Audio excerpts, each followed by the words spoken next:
Welcome everyone to another episode of Elemental Awakening. Today I got a special guest, Jordan River, creator of Spirit Science, I guess you would call it an online YouTube sort of story show cartoon that really educates people about spirituality and science. Is that a good way to sort of introduce what Spirit Science is? I guess so, yeah. And let me just say too, thank you, Giovanni. Thank you so much for having me here. And yeah, like Spirit Science started as a cartoon. It's much more of a platform now. Like it is still a cartoon series, and I think that's probably one of the best and most fun parts about Spirit Science is making these videos on a weekly basis. But it really has expanded, with all the different social media pages and our websites and our mystery school and everything, that it really has become like a space of transformation and transmutation and spiritual awakening on the internet, something that you can find, connect with, and just explore to your heart's content. So yeah. Yeah, it's interesting. When I was going through, I guess, my spiritual journey, a friend of mine introduced me to Spirit Science, and I remember literally consuming, at the time, I think there was 19 or 20 episodes, like literally like, it's probably even before Netflix. It was like binge watching Spirit Science from like 1 to 20. And I remember after watching it, I was like, I'd love to meet this guy someday. And time passed on, and then all of a sudden we were connected through a website I was working with at the time. And it instantly became friends. I felt like we had a connection right from the start. And I've seen this interesting journey you've been on and all the changes and ups and downs, and coming full circle now back into what you're creating. So I guess, first off, thanks for doing what you're doing. Thanks for all the content you're putting out there. And I guess, just to start, maybe telling a bit about your journey, like, who you are and what inspired you to create Spirit Science and that journey that you went on. Because I think a lot of it started with like sacred geometry and some of like the flower of life stuff. But I'll let you tell the story. Yeah. Well, I had my first spiritual awakening that really kicked things off in the end of 2010. And I had met some people who introduced me to like crystals and Reiki and energy and stuff. And I was like, whoa, there's really something to this. And then two things happened. One was they introduced me to The Secret, which really blew my mind. And this other thing that happened like right in around the same period was I had this very powerful, unique, I've never had another experience like it in my life, really awakening experience facilitated by cannabis. Now, I'd been smoking cannabis for at least a year or so prior, and this was when I was about 19. But what happened was I was just hanging out with a friend. We were talking after college one day, smoking in her car, and then all of a sudden, out of nowhere, it was like I was taken from my body. I remember sort of emerging like just very quickly, suddenly being in this kind of like this void space. But I saw what the only way I can describe it is as if everything that has ever existed, will ever exist, everything that exists, period, all existed before me as this energetic field, and it all unified together into this singular point, like this source point. And in this moment, it was just like seeing and knowing definitively 100% without a doubt, like this knowing in my heart, in my mind, that everything was connected, everything was one. And then suddenly I was just blasted down back to my body.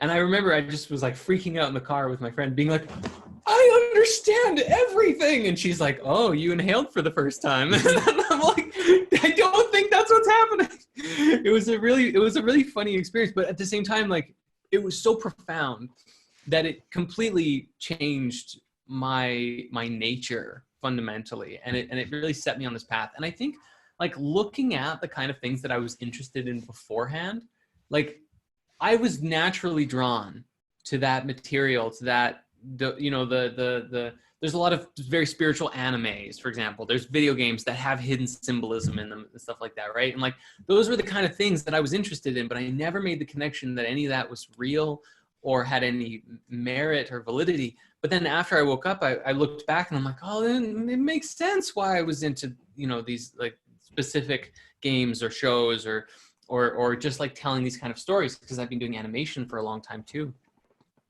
And so with that, like, because I had been doing so much animation since I was like 12 or 13, all of that really just unified together in my mind. I with my spirituality, with this new like exciting frontier of self-discovery and everything. And so I learned, I found the Flower of Life books. My mom actually gave them to me. And I was like, why have you been holding out on me for so long? But she had them, and she's like, you had to wake up on your own. I'm like, well, here we are. So I poured through these books for 3 months, and then Spirit Science was born right after that. So it really was like this very fast, like awakening, learning everything, cartoons, boom. And the first episode of Spirit Science, wait a second, today's April 10th. Holy smokes. Okay, so the first episode of Spirit Science was published April 11th, 2011.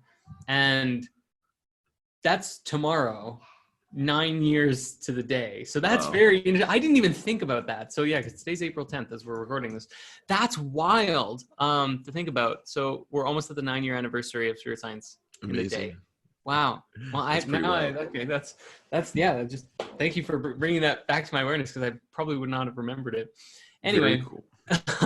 And so you just started a YouTube channel, just started putting them out there, and people were resonating with it. And that's it. Yeah. What happened next? It just sort of took off from there, and it exploded largely actually because of Newgrounds. So I always like to say, like, much gratitude to Newgrounds.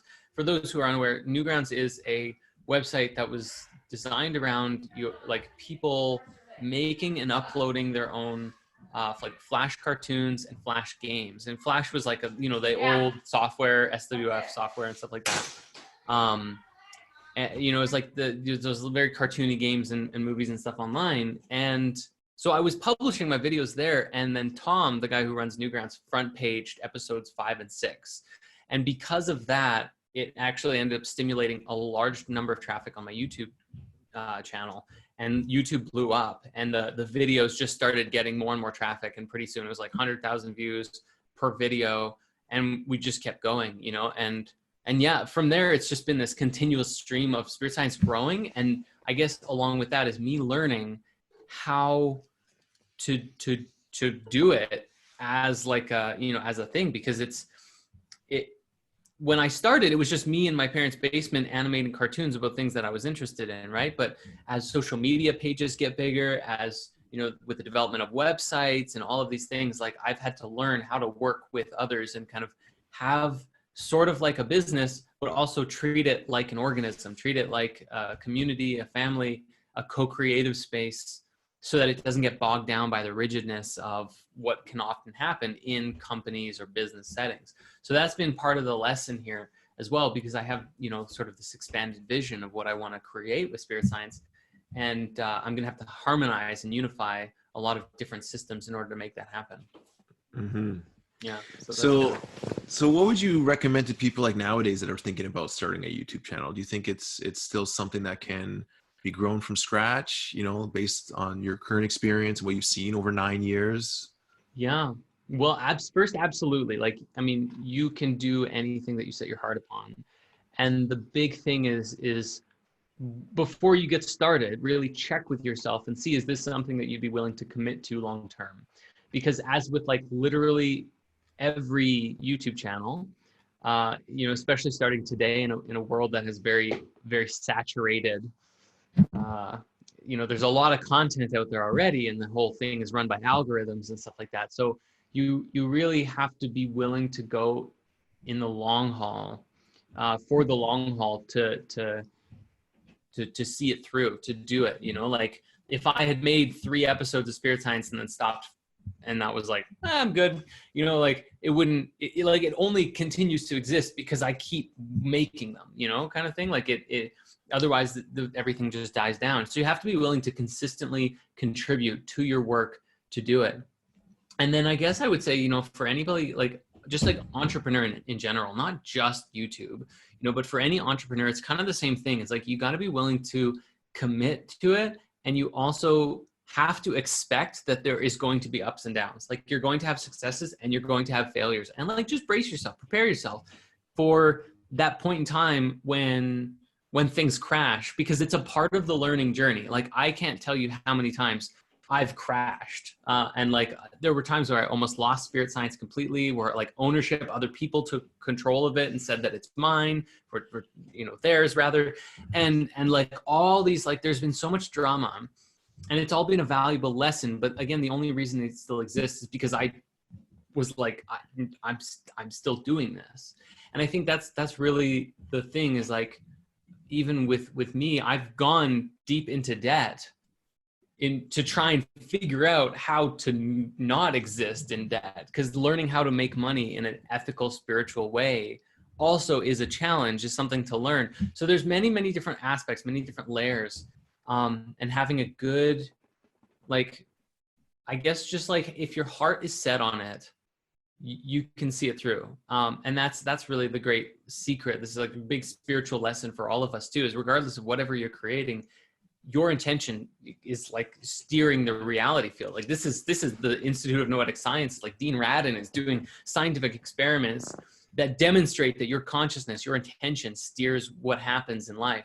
And so likewise, no matter what you're creating, if you're passionate, if you love what you're doing, if you're doing what you love, and you don't care if it fails, because you're gonna see it through to the end no matter what. If you care about it that much, you can make it happen. And the world needs you to do that. But also then if you're like, I'm not super passionate, then that's like a good sign that it's like, maybe you don't have to force yourself down a road that you don't necessarily want to go. Take some time to go inward first, figure out what you do really want, and then go and try and do that. Yeah, amazing. I love it. It really resonates. It's similar with my story of a recent business I opened, where it's like a community center, wellness center in Toronto. And, you know, I lost sight of my intention. And when, you know, like things were getting challenging and we were delayed and going way over budget, I started fearing, you know, like the money I was going to lose and what that was going to mean to me. It really made me check back in with what my intention was, and, you know, really showed me how, like, everything in life is part of this spiritual journey. You know, it's going to challenge you in different ways. And if you have the awareness to see it, it's all part of your spiritual journey.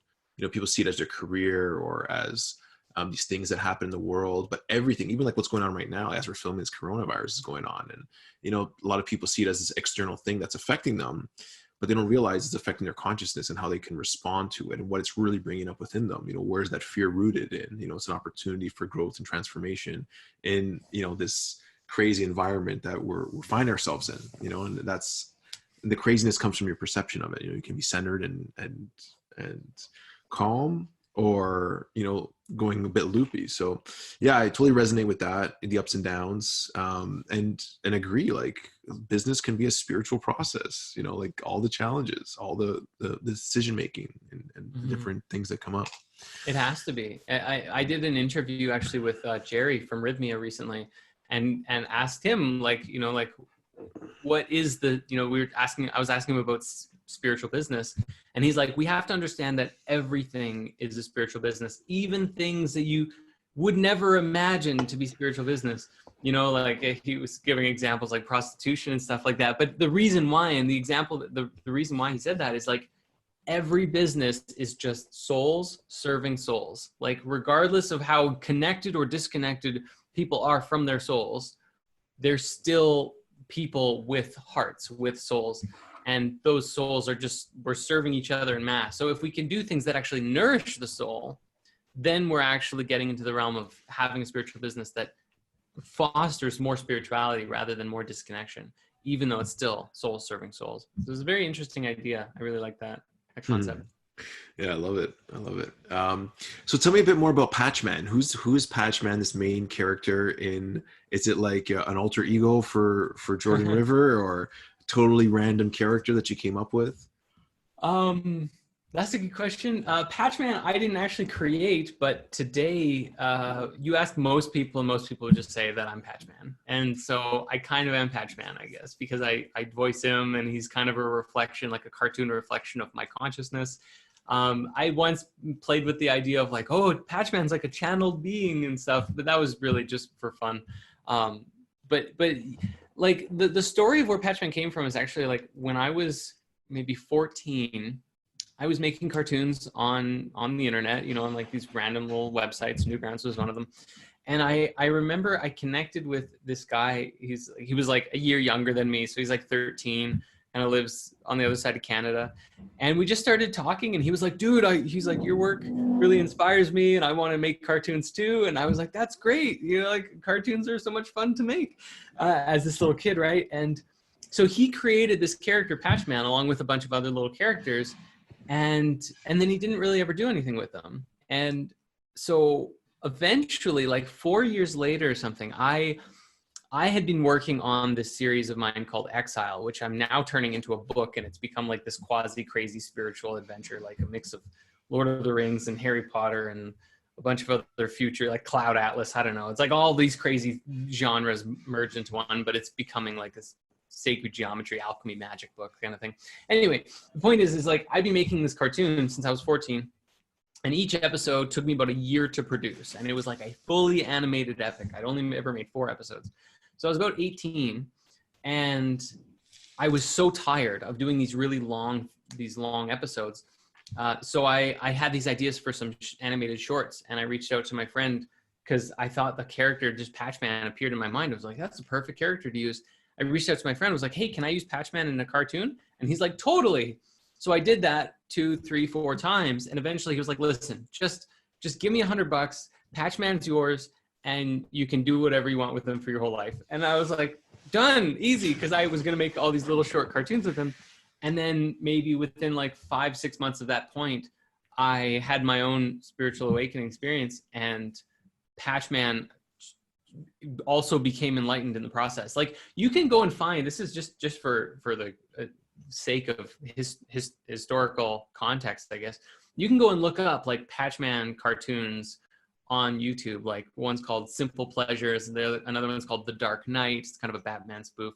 And it's like Patchman as you've never seen him before. Like in Spirit Science, he's always like, he's so enlightened, talking about spirituality and stuff. In these, it's like slapstick. He's like getting hurt, doing crazy things, jumping off buildings. It's random and wild. And that's just, you can watch the progression of like where my consciousness was at and how I changed over the course of like those cartoons to Spirit Science. Interesting. Yeah. So so behind the scenes, as you're creating these cartoons, how was your spiritual practice evolving over the years? Like, did you subscribe to a certain form of meditation? Were you like using psychedelics? Was it a balance? Was there different, because I know you're into different things like tarot cards and different ways of learning. So was there certain things that really stood out for you along your journey that you found very useful, or like daily practices that you haven't sort of strayed from? Is there anything that stands out? Yes. Well, it's interesting because the answer to your question is really all of the above. Like I find fascinating. I find like almost every kind of spiritual practice fascinating. There are some that I probably took more to versus other things, but like, I mean, any experience that or spiritual practice that can demonstratively raise your consciousness and create transformation in the body of consciousness, then I'm all for it. So I do daily meditation. I also try and do some yoga every day and mix that in there. I was drawn to tarot cards originally, and of course, as you can probably tell, I really like them enough that I made my own deck. But the tarot became very impactful because it unified so many different systems together. So yeah, for those who don't know what tarot is, you want to just explain a little bit what the tarot represents and how it works? So the tarot essentially is on an esoteric level, it is a pictographic diagram of the universe by encompassing various esoteric systems together into a body of wisdom disguised as a deck of cards. So it is like Kabbalah, astrology, numerology, tree of life, ancient Egyptian and Hermetic esoteric mysticism, spiritual wisdom teachings, practices, all these things like mixed into a assortment of cards that follow these essential principles of alchemy to facilitate transcendental changes and states of awareness within your consciousness through self-reflection. So you draw a card, and the card has all these different symbols and all these different ideas. It's got references to elements or places in the tree of life, in the Kabbalistic tree of life system, or alchemy or whatever, like all these different things. And then that facilitates within you, like the card itself has an essential meaning, but then you can go deeper and deeper with every little layer and aspect of the card. You reflect on that within you, and it opens up and gives you something to reflect upon, something to explore within you. So And so people that's can do a essentially, reading on themselves, or you need someone to do a reading yeah. for you? No, I mean, like, there's tarot readers, of course, out there, but I designed this deck, the Patch Tarot cards, as a tool that anyone could use a lot more easier. So Like, you would because shuffle the sometimes it deck, is ask a question, pull a card, and then sort pretty of much, interpret what it's trying to tell you. pretty much, yeah. And then, like, there's simple descriptions, and then longer descriptions, and then super longer descriptions that you can get into to experience like the depth of the card.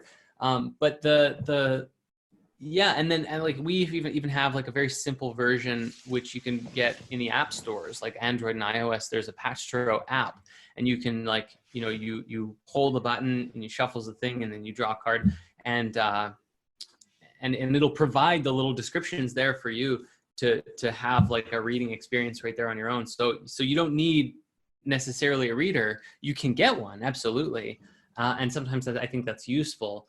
But my intention was to really show people that you don't necessarily need a reader in order to facilitate, like to do a reading. You have that power within you, and maybe these cards can help. So I guess to answer your question though, like, yes, like tarot became a big, to just kind of go on the big picture, is like tarot became a big part of big practice for me, of something that I just enjoyed learning, because there was so much depth and so many connections, which also led me to learn about numerology and astrology a little bit more. And then Hermeticism, pretty much anything, any of the writings attributed to Thoth or other like ascended masters, and just like the Tao Te Ching and like other like ancient spiritual texts, all of that stuff is really just, I love it. Like, So give me one or yeah, two of your favorite insights from either like Thoth or like the Tao that you learned that was like, oh wow, like it really hit home. Is there anything that comes to mind? I know this is kind of like that's such the a easiest loaded question. question. Okay, yeah. Okay, that is kind of a loaded question, but I'll do my best. So in the Hermetica, one of the greatest things, like the fundamental teaching within Hermetics, is that everything exists within the mind of God. The way that they describe it is the mind of God. Now you have to remember, this is like ancient things, so we might describe it a little bit differently today, but the idea is that God as a force, as a being, as this infinite supreme consciousness, is so infinite, so beautiful, so supreme, that we cannot fully ever comprehend it. It's like the imperfect and the impermanent cannot easily apprehend the eternally perfected, right? Like, so we are the imperfect and the impermanent, these mortal humans. It's hard for us to comprehend the eternally perfected, but that we can come to know the one through the supreme oneness, through our spirituality, through connecting, going within, expanding out in like really both, because as you go inward, you are expanding outward, this sort of this reflectant mirror. But that like everything exists as a thought in the mind of God. And so, we have a lot of quantum physicists today talking about how at a fundamental level of our reality field, it is like a field of energy that appears as solid and tangible, but that it is actually energy. It's actually, these like vast amounts of empty space with little bits of information and energy just zipping and zapping around each other and stuff like that. And that it's your consciousness that can actually steer the direction that the field goes. So this whole thing, it kind of like the way that Hermes described it is he said that like the mind of God gives birth to the Son of God. And the Son of God is described in the Hermetica as a unifying light that harmonizes all things with all things. It is the idea of perfection, harmony, order, love, beauty, like everything that Jesus and Christ consciousness stands for as the Son of God, right? The Son of God and the Word of God are the same thing. These concepts existed long before Christianity. We find them in the ancient Greek texts and relating with the ancient Egyptian writings, and they just described it a little bit less personally, right? Like they could ascribe it to beings, but they could also describe it as like a force. But then they say, as above, so below. The way that the mind of God produces the Word of God is the same way that your thoughts give birth to speech. So we are, right, made in the image of the Creator, as we know from also from the Bible. But this is an idea that is this really universal in the sense that as above, so below. We are actively creating our lives through the words and the actions and the things that we produce, and we create most predominantly through our language, through the way that we communicate with each other is one of the most potent ways that we create into the world. And so we must be very careful with our words to be humble, to be loving, to be kind, to be compassionate, to be wise. And, you know, all of these things, because if by doing so, we become a higher reflection of that idea of harmony. And the greater that we step into harmony in our lives, the more of that abundance and more of that harmony, the more of that wisdom that we share with the world, and we elevate everybody to grow and evolve together. So that's one of many, many, many, many, many things that are Amazing. found within the Hermetica. But it's pretty cool, isn't I it? love it.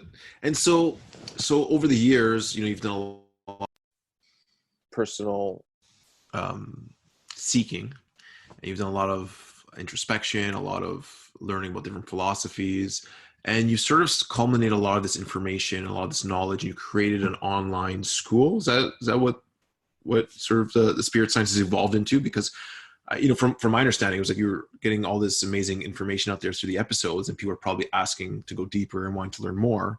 And so you created a school. You want to tell me a little bit about the process and intention behind the school and how that came to be? Yeah, well, it started with a lot of research that led me to the awareness that mystery schools even existed in the past. Like before the advent of what we know as modern day religion, you know, largely the Christianity and Islam and these really big religions that exist, there were these much smaller, more focused communities that were essentially described today as are essentially described as mystery schools. And these were schools for the evolution of consciousness. And the kind of stories that you hear from them range from both people who in those schools, in their practices, they would learn how to do things that would seem impossible to us today, like discovering, like, you know, supernatural powers within them and using them, all the way to just having these very profound, transformative, life-changing experiences, which sound very similar to an ayahuasca ceremony today. So, and then like everything in between, and all of the alchemy and astrology and the wisdom teachings and all these things are really like focused environments for that, for like engaging with that kind of material, like and engaging with conscious evolution.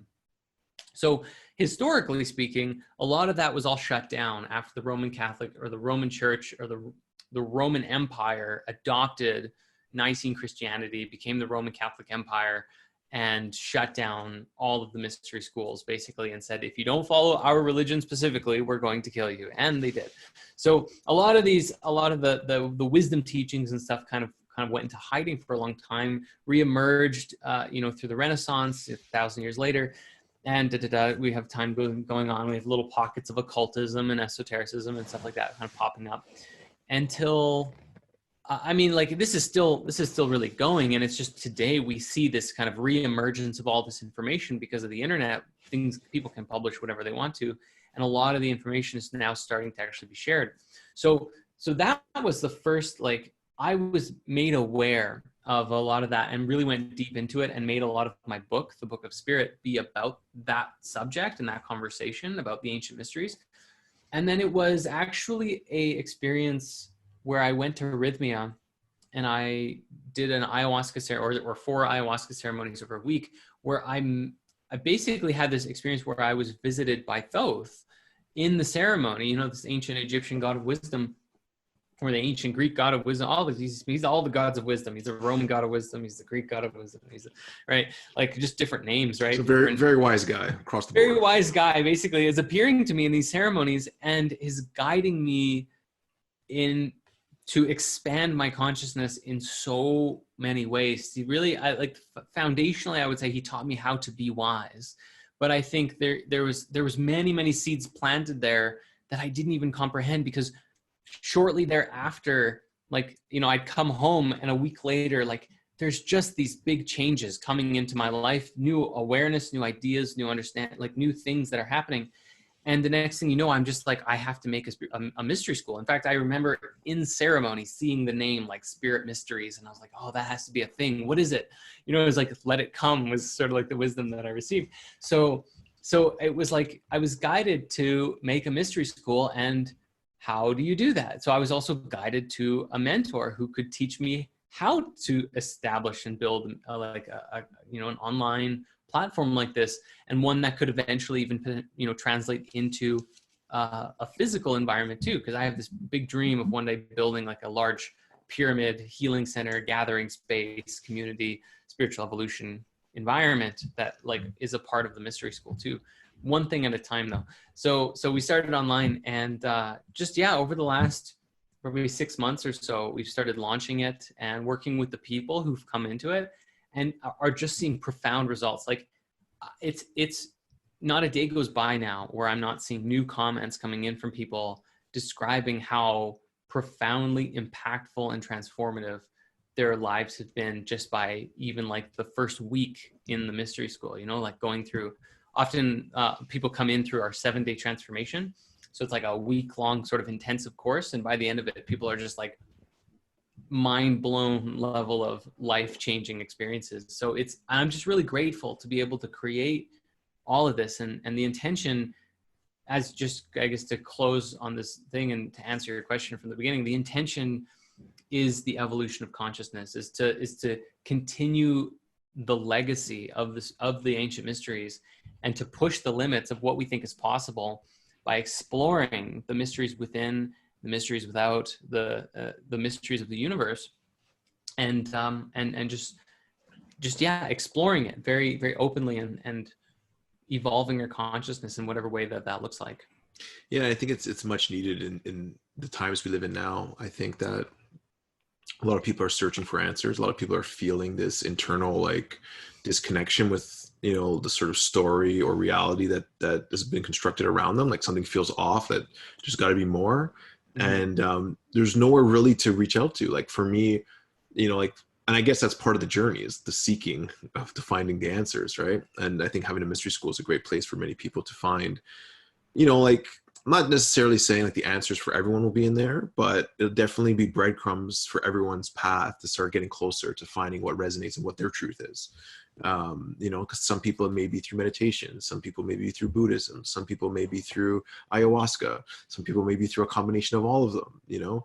But just having these resources available for people that are seeking and are unsure where to look, I think is amazing intention for you to have to put that out there. So thank you for that. You sort of answered my next question, was just about the role of psychedelics and ayahuasca in your life, and how that as a tool has created change. And I think you sort of answered that in the last question, how it brought you clarity, it showed you, you know, things to do. And it also, like for me, a lot of times, like the feeling after is like this feeling, okay, now you got to do something about it. And I think that's one of the key takeaways from the ayahuasca experiences. You know, like sometimes you'll be clearing out some old shit, you know, and like once you've gone through a lot of ceremonies, once a lot of that stuff gets cleared out, then for me it's been like, yeah, okay, I'm okay with all that's happened to me. I've sort of made okay with it. And sometimes some past life stuff or like ancestral, and you clear that stuff out too.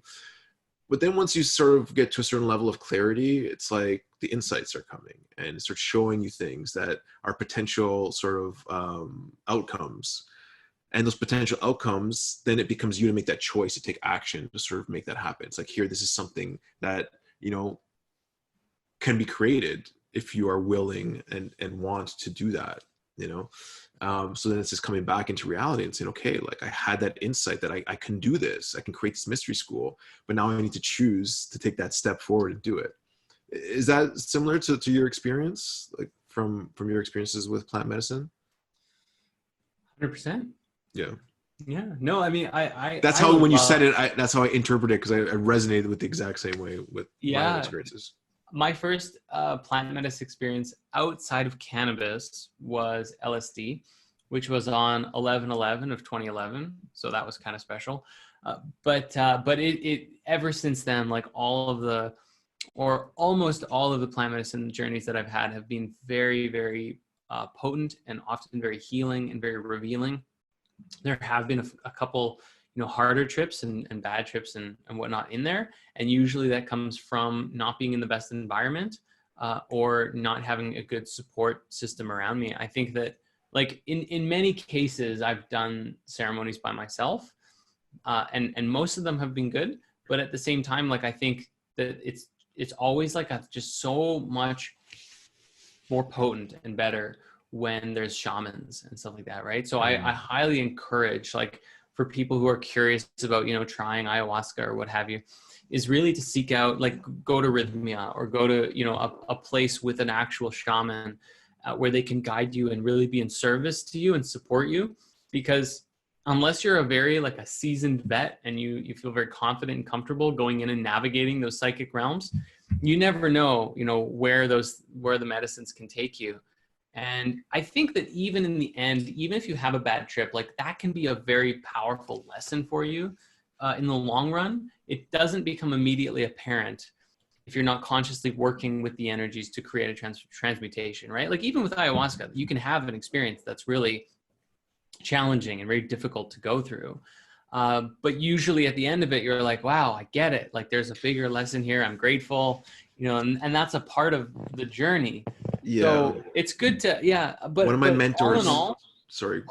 No. I was just to end it is just to say, I think all in all, I think plant medicine is going to be one of the greatest assets and tools that we have as a species to reconnect with ourselves and reconnect with nature and to create a harmonious society for the entire planet. Like, I always say, if we can get all the politicians in one room, in one ceremony, just get them all to go to Rhythmia for a week, and dude, that would, yes. How fast the world would change. How fast the world would change. On behalf of Jerry, you're all invited. Every president, prime minister.